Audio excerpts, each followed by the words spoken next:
اگر قسمی سه گوشک مفلس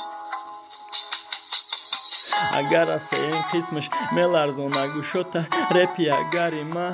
برآمده کتاب ده اگر نامی نیلو رزنه مینیتی نکنم همه مخلصام پیساتسا کنه نیکوما دیدی نیلو یا رپی مجیم بوندگ اینستره چند کسام گه کنیشان منبته نیلو فاره نه نمیتونم صورتاشا پرتم سایتام ده شو دوره ده کودک دوره آرام بشه کاما ما عاشق نیستم و در رپریشا میکنم بعد بعضی مردم مخی مرا دشمن میکنم میگه نخوا گریه کنی پشتی یاد دخته مخلصم گریه نکردم باور کنین گپام ده آوازام غم داره مثل هم عالمیه ما چی با گریه میکردم نیلوفر خودش کیه ما ای سالی 2018 نویستم خواندم عروس ما در ریختگی بود نکی نیلوفر گفتم سبب نیلو گفتنم بده مخلصی رالیک